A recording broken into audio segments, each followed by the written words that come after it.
Hello and welcome to the Learning to Slay the Beast podcast, a resilience podcast where we talk about all the challenging things that we're working to overcome, like anxiety, health, and relationship issues. My name is Sarah. Hello and welcome to another episode of the Learning to Slay the Beast podcast. I hope that you enjoyed the meditation that I put out there last week and that it was helpful to you. And if you haven't checked it out, feel free to go back to last week's episode for a free under 10-minute meditation. Things have been feeling heavy, definitely globally this week. There is a lot going on internationally, and I can feel that stress and the challenges of what's out there and the worry and the fear and the care for those who are impacted. It's just impossible not to see and care about everything that's going on right now. So for this week's episode, I know things can be very stressful, especially in these tumultuous times. And I think that actually goes really well with the conversation that I had with Dr. Puja Aggarwal. We know that stress and overwhelm are things that can really impact our health.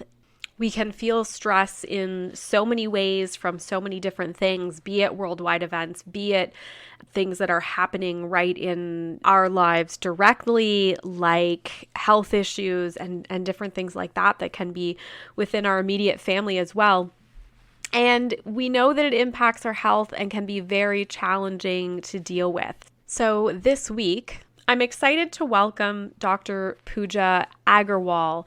Dr. Aggarwal is a professional life coach, but she's also a board-certified neurologist and epileptologist. About 4 years ago, she experienced burnout as a physician, and so that is the main form of stress that she's going to talk about. But I think a lot of these tools can apply beyond burnout in particular. She then went on a journey to find a new approach to her lifestyle, and she's now a principal investigator for research in clinical trials and practicing in Orlando, Florida. And she's also realizing her potential through coaching by finding Zen in her life and enabling the same for other women. So I hope that you enjoy this episode. I really enjoyed hearing Dr. Aggarwal's perspective from the neurology perspective in terms of what is going on when we are feeling the impacts of stress and overwhelm in our body. She talks a lot about recognizing key self-care areas to help reduce stress, to help us to be able to break that chronic loop. And she talks a lot about looking at sleep. So I think that's a great one. And many other places in terms of helping us to feel fulfilled, helping us to get through just being in that stressful place. And then being able to break beyond that into the fulfillment realm and feeling freedom and fun. So again, please enjoy this episode with Dr. Puja Aggarwal. Do you love the Learning to Slay the Beast podcast? Well, first of all, thank you so much. Second of all, if you love the podcast and you want more and more to keep coming, I would love your support through Ko-fi.com. Ko-fi.com is a way that you can put a little money towards your favorite podcast. It can be as little as a few dollars, one time, bunch of times, whatever you feel that you can give. And it helps to cover all the costs that go associated with podcasting. So if you would like to support this podcast, please consider donating through Ko-fi.com.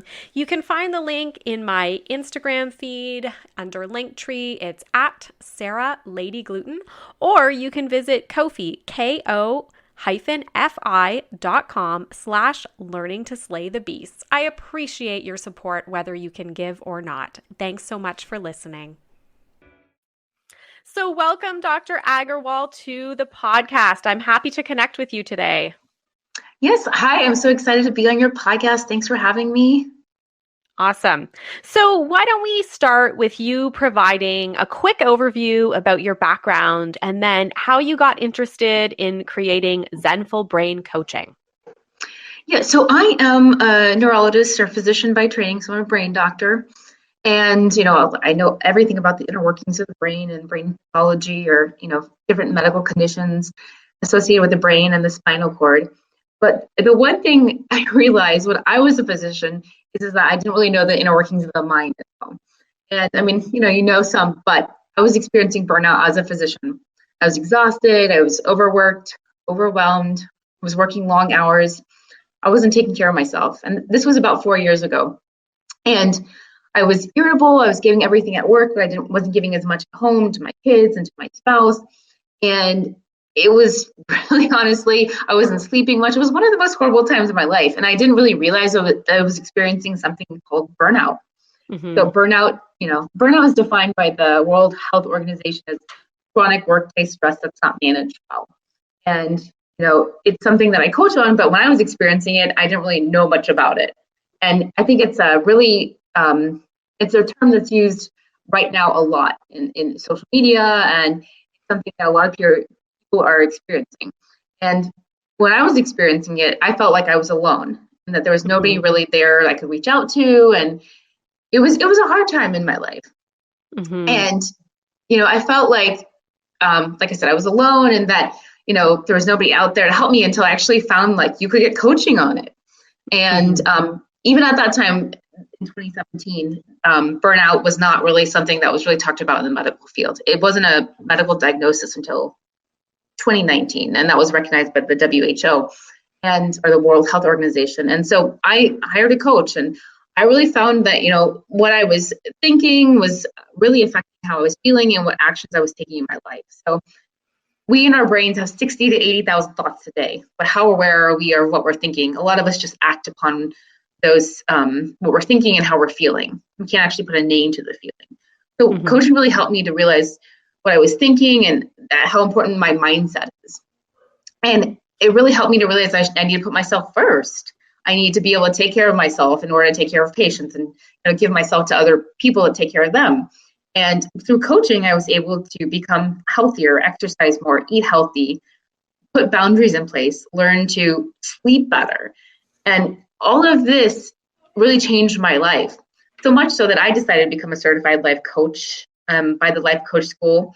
And then the Certified Life Coach Institute is where I got certified to help other female professionals realize that they're in burnout and that they can overcome it and they can change their lives for the better.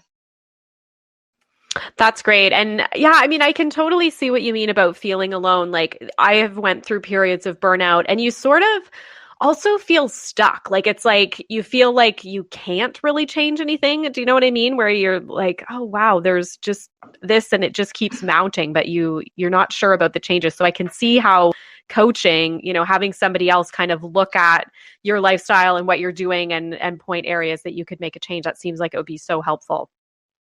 Yeah, no, coaching can be life-changing. And like I said, for burnout, which is very prevalent nowadays for a lot of different people, it can really, really help you. Mm-hmm. So I know we hear so much about the impact of stress and overwhelm on our body, possibly leading to like heart issues or, a number of different diagnoses. But as a neurologist, what can you tell us about the impact on our brain? Yeah, so chronic stress and overwhelm, and especially with burnout, definitely change your brain. So there is a certain almond-shaped part of your brain called the amygdala. The amygdala is a part of the brain that controls your emotions or how you react. And when we are experiencing chronic stress or overwhelm or burnout, that part of the brain, the amygdala, becomes bigger over time. And then what happens with that is that you are not able to respond to certain situations in the way that you normally would. You may overreact, get more emotional, and so there isn't that control of those emotions as much. And then the other thing that chronic stress or overwhelm does to another part of our brain is called the prefrontal cortex.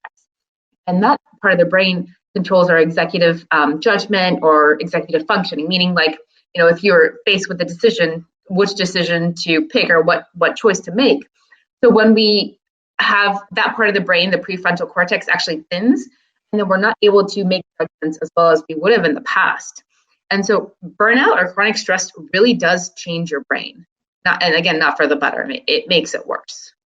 Okay. No, that's helpful. That's a good explanation. And so, if we know that we're in this period, so we've got some of the stress, overwhelm, we're seeing effects to our brain. What can we do then in order to start to get out of some of those, what can really be like a looping pattern of stress?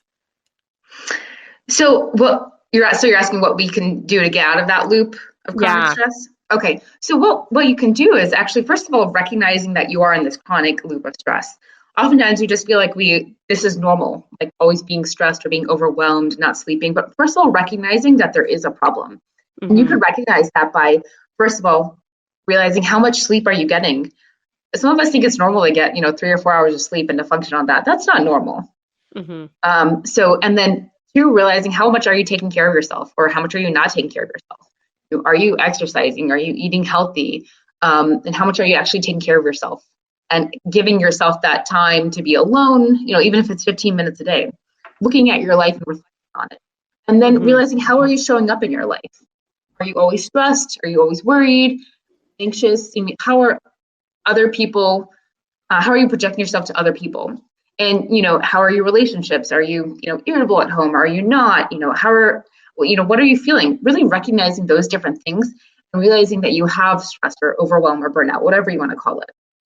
And what you can do to actually get help is for some people, they may require seeing like a physician or a counselor. And those people are people who are turning to alcohol or drugs to help with that burnout or the overwhelm. That's definitely something that coach would not help you with as much. You definitely need to see a counselor or a physician for that.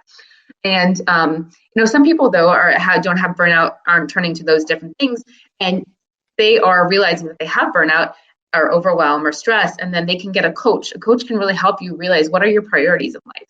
And again, this is something that I do. Who are you? What do you want out of life?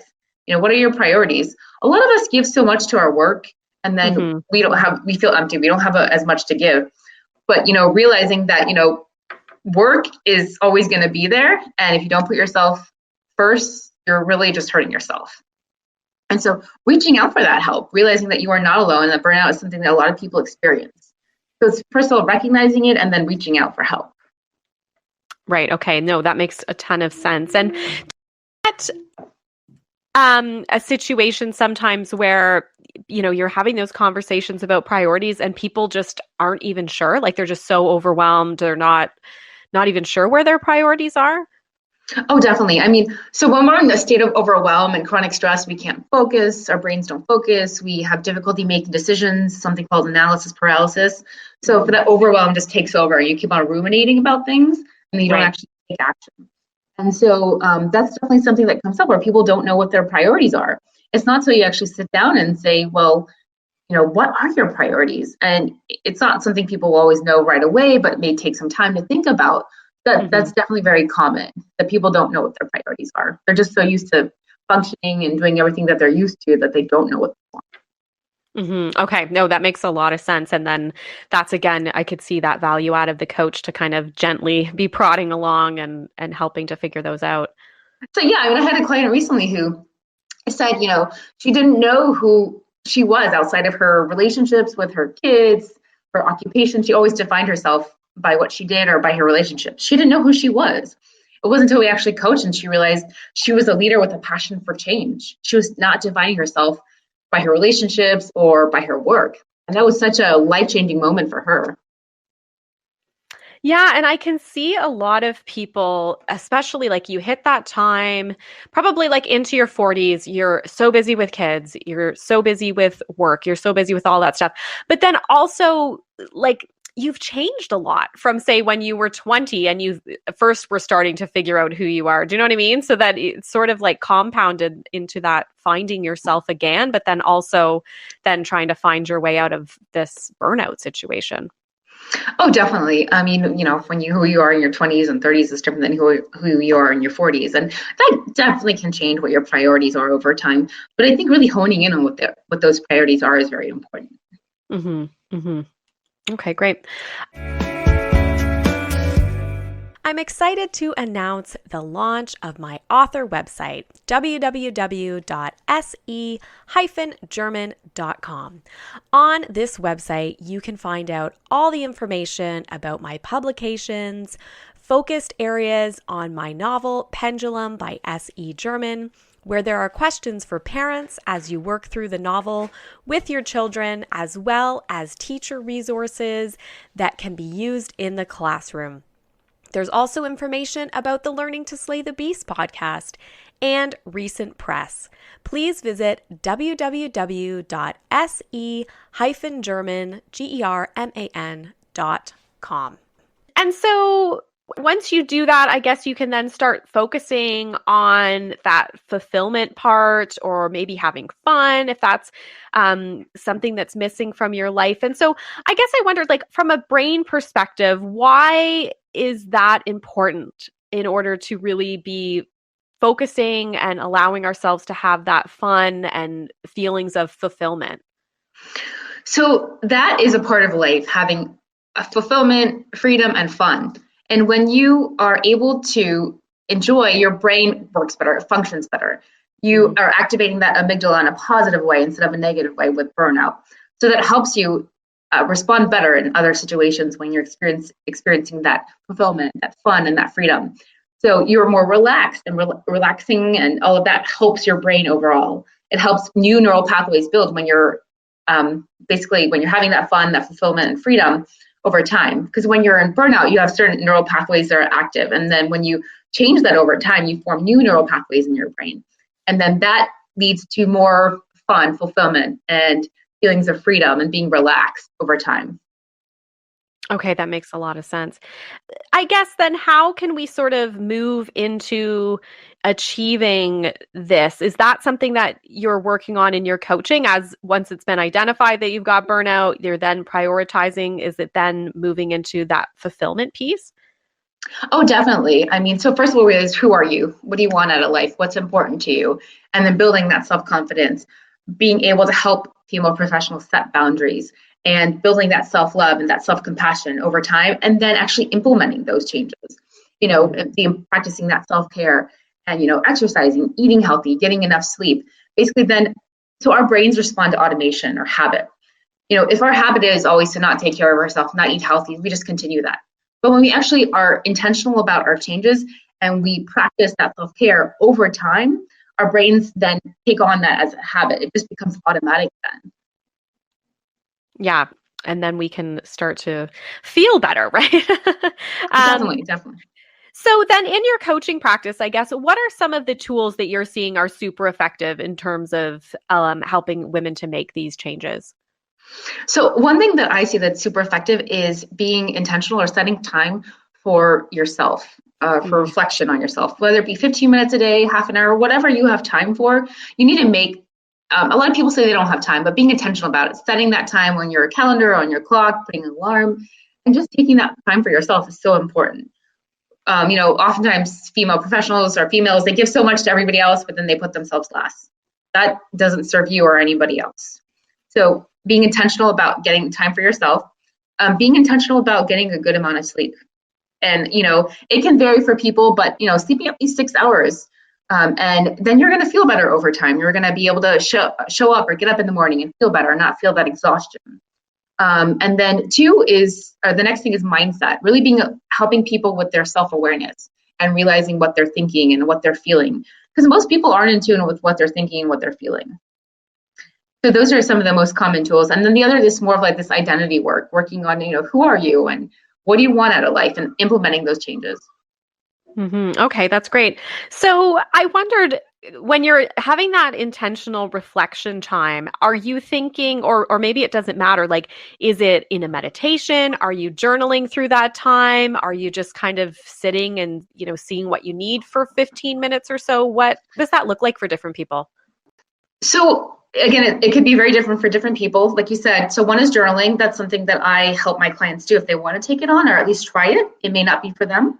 The other is meditation, spending 5-10 minutes just kind of clearing their mind, and actually help with guided meditation. A couple videos for that I give to my clients. And then the other thing is just, spending 10 minutes out in nature is something that some people like. Go for a walk, even just sitting outside for 10 minutes. And again, trying to clear your mind and just kind of look at nature and just to spend that time with yourself. And that's something that my clients have found that works well for them. So those are a few things. And for some people, it could be something else. It could be, just going somewhere, having, a massage or something like that for some people. So again, I think it very varies, but I think journaling is a great thing to do and to implement. That's something that I do, and I really like to reflect on my day and what I'm thinking and how I'm feeling. Okay, that's great. So it could be something even different every day. Like one day you get a massage, the next day you journal, like whatever you're feeling kind of thing. Yeah, I mean, I think if you're going to journal or meditate or build in that time for yourself, that is better if you're consistent with it. I think if you want to do the other things like get a massage or, whether other self-care things like mani-pedi, those things, here or there, but those aren't really going to help you with that kind of self-reflection as much. It's really when you meditate, you journal, spend time with yourself outside or different things like that, or go for a walk. Even sometimes for people, exercise can be that kind of time with themselves that they tend to focus or reflect.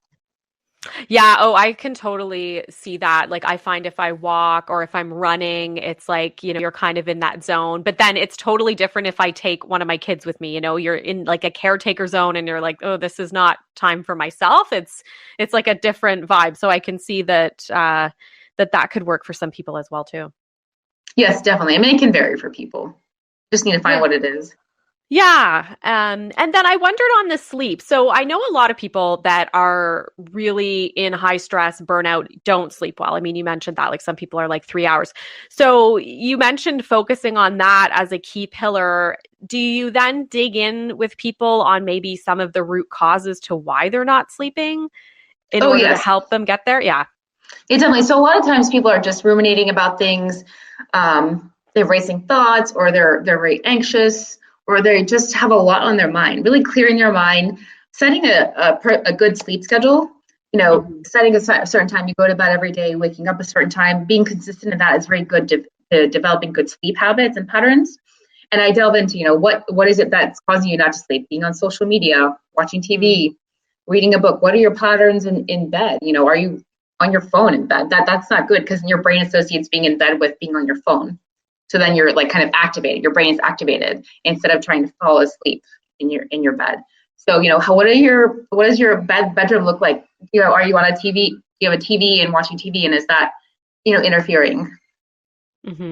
Yeah, and I know I met with somebody and we talked a lot about sleep, and some of the things she even mentioned were like the blackout curtains, or like, having a certain scent that's sort of you're using at bedtime, like an essential oil even, or like different things to kind of set that calming, cool mood atmosphere for like sleep time. So.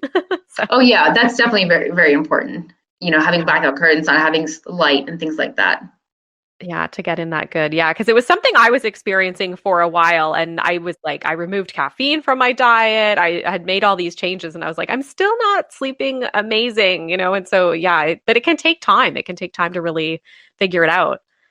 Oh, it definitely can. I mean, it takes delving into what exactly are their problems, why they're having it, and then setting a pattern and implementing changes. Okay, great. So I wondered, are there any kind of other last pieces of advice or tools that you would really want to point listeners to who might be experiencing burnout or almost not even sure if that's what they have, but thinking it could be? Yeah, so actually on my website, I have more information about, what exactly is burnout. And then actually I'll also have my own podcast. It's called the Zenful Brain Podcast. And I actually have podcasts about what is burnout, what are the symptoms, what are you experiencing, and different tools to help implement in your life. What is, give that time for yourself, make yourself a priority, set that time for exercise and eating healthy. And then really once you give more to yourself, you can give more to others. So my website is www.zenfulbrain.com. That's ZENFULBRAIN.com. You can actually also schedule a free discovery session on my website with me. Okay, that's amazing. That's great. Are you on like Instagram and stuff as well then? Yeah, I'm on Instagram. So I'm at Zenful Brain Official. So that's ZENFULBRAIN Official, OFFICIAL. And then I'm also on Facebook. Okay, perfect. So we will make sure to link up to all of those places in the show notes. And that's great that you have a podcast and that you're able to get more information out there to everybody through that. Yeah, I love the podcast. Yeah, it's pretty fun. Okay, perfect. Well, thank you so much for joining us today. I think everybody's probably learned a lot more about things that they can do to really dive into burnout and kind of find that support that they need to move forward. Yes, again, putting yourself first is such an important thing in our lives. We should stop putting ourselves last. Absolutely. Okay, great. Thank you so much. Thank you for having me. Are you interested in having a published author speak in your classroom or at your community event? I'd be interested in speaking about my new novel, Pendulum by S.E. German, the writing process, mental health, pandas, pans, podcasting, and more. Contact me at reallifeprojectco@gmail.com for both in-person and online bookings. Thank you for listening to the Learning to Slay the Beast podcast. Please keep in mind, this podcast is not intended to be medical or professional advice. If you'd like to hear more from me, you can follow me on social media, Instagram and TikTok at Sarah Lady Gluten, or Facebook, Sarah_gluten-free lady. You can also visit my website, which includes author information, speaking information, and more info on the podcast at www.se-german.com. If you like the podcast, please feel free to review the podcast on your favorite platform and also subscribe because it means that it will show up for you every week on your favorite podcast platform. Also, we've just started to have the ability to support the podcast. You can find this link in my Instagram bio or visit Ko-fi, ko-fi.com/learning to slay the beasts. Thanks again for listening and have a great week.